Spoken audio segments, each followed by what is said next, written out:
Let's go into our first topic, ambapo tunaongea kuhusu firearms and our police force and police officers misusing firearms. In the recent past, and even just in the present, we got tukisikia incidences. There's this police officer who went and shot his lover or his girlfriend or his wife. Others are shooting their seniors, their superiors rather. Na imekuwa ni kama mtindo na nika tumezoea. So my first question is, what happens? What's the problem exactly? Sometimes wengine wako job wanafanya hiyo kitendo wakiwa kwa job.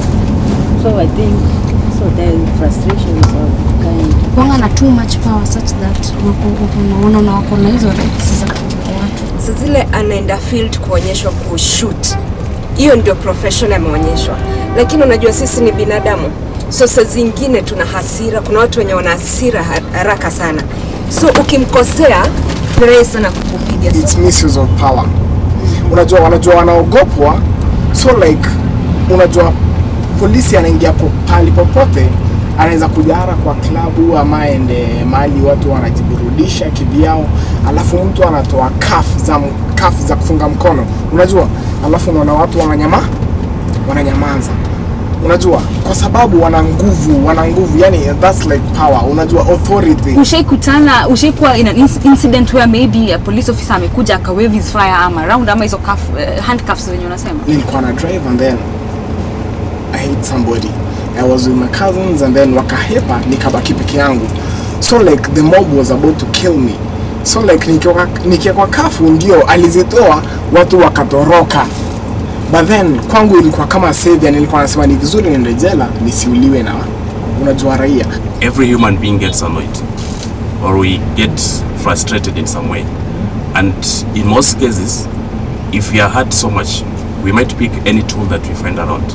Whether it's a stone or it might be any other stuff or a panga or anything. And they just happen to have a firearm. Yeah, it just happens that actually they have a firearm. And that's the only tool that they can actually get. Na mtu akikasirika, then kuna venye anaweza react. People react differently. Kwa hivyo ungepewa gun. Inategemea na situation. Ukipatiwa gun, okay? Unajua ni kitu naweza ua mtu. Lakini lazima ujicontrol kidogo.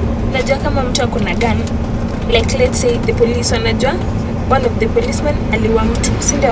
And then after a while tunasikia mwingine ameua mtu, meaning wanajua no severe action will be taken upon them. Tumeshusha mtu na tunaendelea na mada yetu hapa kwa Matatu. Why are we focusing so much on the police yet in everyday life kuna vituko mingi sana hufanyika? Kuna watu wengi wawana na si lazima watumie bunduki, wanatumia silaha zingine.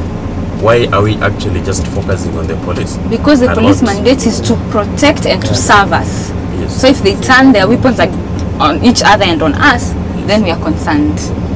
Yes. Don't you think there's a problem there? Unaona tu tuache ni wa kawaida. The disciplined forces. Okay, actually understand your point. Nita blame institution yenye inaajiri mapolisi.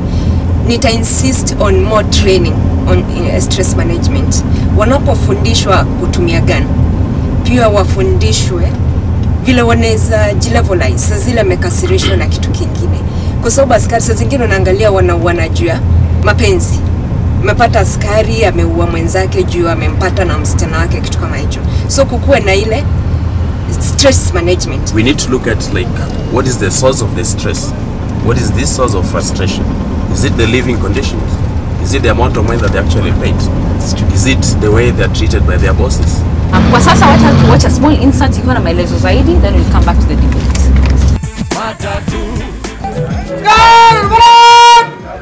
Part of the research that we did was to document or to begin a discussion about why police reforms are important. Policemen are under a lot of pressure. The normal day of a policeman, say a policeman will begin very early, 4 a.m. and between in the 14 hours he works, he could work on a series of very gory things from deaths, collecting dead bodies, to going back on the streets, to maybe attending to a fire, to going to a crisis, going to court. And you can imagine in 14 hours, and then he rests for 6 and then comes back again to do the same thing over and over again. It's very stressful. There's a lot of pent-up emotion in the police force. because people feel frustrated by the working conditions. Sometimes people feel frustrated by their superiors. So you find that all this stress, built up stress over such a long time, you find people turn against each other. In other parts of the world, in the Western world, where policing is very advanced, if, for example, you are involved in a gory event, for example, a shootout or a very gory crisis, you have to take time off to be cancelled. However, here, we don't even have a resident psychologist or a counselor. So you can imagine if every day all you see is terrible, terrible, terrible things, day after day after day after day after day, and you never get any counseling, you never get any place to vent out, you never get anybody to talk to, it becomes very difficult. Don't you think our watu were bombarded and overwhelmed with so much pent-up emotion? In terms of emotions, hatuwezi kwa condone. Pia, we have people in the northeastern and they possess arms. And they don't shoot each other. They don't shoot each other. And each day, you can't say that they don't annoy each other. It's just a habit. Why is it that in the early 90s, these cases were rare? When you need any counseling of any sort, hawa ni watu wanakujanga kwa crime scene. Wanachukua maiti, wanapeleka huko. They witness so much goriness around. The funny thing na hii beat ni gani? Most incidents zenye police wana shoot each other zimekuwa reportedly recently imekaa kwa bar. Si ati ile girlfriend girlfriend. Unajua self defense ni sawa. Si ile ati self defense aseme huyu rafiki yangu alikuwa almost to fire, so I had to take the first action to save my life. Lakini yao ni girlfriend, sijui bar, sijui alienda wapi. Hiyo counseling iko needed, but pia tunafaa tuangalie hao watu wengine wenye wana guns, the way they live. Hata kuishi kwao it's like ni hectic because kama sasa tukianza wenye wanajengea kwa mabati, unajua tunakuanga very close, such that hata ukitaka kufanya mambo zako you can't. Do you think these same police officers who are supposed to protect us are the same people who are the criminals? Wakati mwingine ukiangalia vizuri, even within the police force itself, kuna wale criminals. Kuna wenye unaweza sema hawa ni criminals. And normally for somebody or an individual to be involved in some given crime, he must have been pushed in a way. Living conditions za askari kabisa si nzuri. A good example, hata si tukitembea huko nje, ende kuangalia mahali askari wanaishi. Enda kama Eldoret, utashangaa ni wapi sahihi mtu anaishi kwa nyumba ya nyasi. Unajua zile nyumba za nyasi, kuna maskari wengine anaishi hapo ndani, chini pamebomoka, pia mshahara ni kidogo, so anakuwa forced ama anakuwa pressured kwa mambo mengine. Ndio sasa unajipata anajiingiza kwa mambo ya kando, na anataka kupata sasa extra money. Sababu ukiangalia serikali hata ile mshahara inawapatia haiwezi kuamudu. Don't you think atakuwa pressured into wanting to get some extra money? Kwa sababu kule nyumbani pia mahali anataka kujenga, so anakuwa forced. Do you think it's a justification really for that person pia inge into crime bus? Kama basi polisi wanaingia into crime because wana pesa kidogo. Sisi wote wenye tunalipa pesa kidogo. First and foremost, kuna zile expectations. Leo JB ukiwa wewe ndio jina yako, wacha tusitaje watu, jina yako ndio inasema, and I happen to be your bodyguard. Na na stay kwa kale, unajua zile canteen tuto nyumba tu watu mabati ziko kaa canteen za high school. Sasa JB wewe mimi nakulinda, si ndio? Alafu nikirudi nyuma home, kuna wale watu wananiambia, wale tuna stay nao waniuliza what condition wewe unachunga JB. Alafu angalia vile huko JB hatawezi kuconsider. Unajua mimi recently I thought that guarding the top ranking official government officials, your salary itakuwa different from the rest, lakini nilipata ni same. They need to be given enough. Ndio end month akifika nyumbani, ama ndio asiweze kuwa na mafikira ya kusema kwamba hii hainitoshi, nahitaji kufanya kitu kingine kando. How do we curb the misuse of firearms and still support our force? Because we need to. Severe action should be taken on our policemen when they misuse firearms. They go as an example to the rest.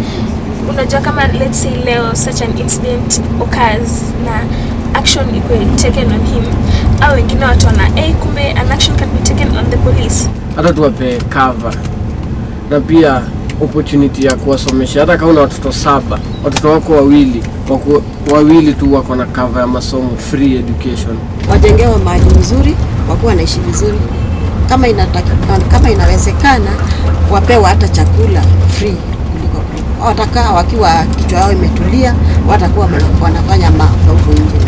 Nafaa wakansoliwe sana kujua vile jinsi ya kuishi na watu na jinsi ya kuhandle hangers zingine zenye saa zingine zinawashika.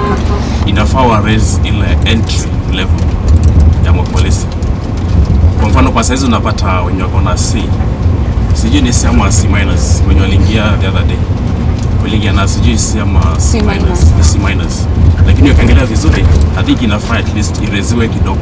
Okay, so and on that note tumemaliza this first topic on the police force and then misusing firearms, and really, you know, when you go down to the level of firearms now, how to misuse, you have to go deeper into the root problem, JB.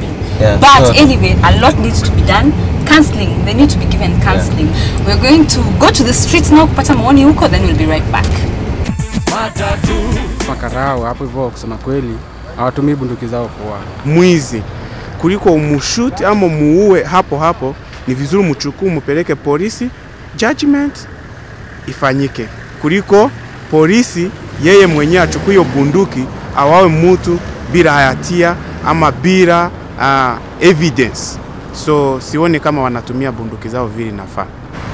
Some of them are using them in the right way and some of them are not using them in the right way. Wengi wao wanaitumia kwa njia inayofaa. Ni venye tu wananchi saa zingine ufikiria ati bunduki ni za kuwa threaten, lakini ukianza kuangalia cases mob wanazitumia kwa njia inayofaa.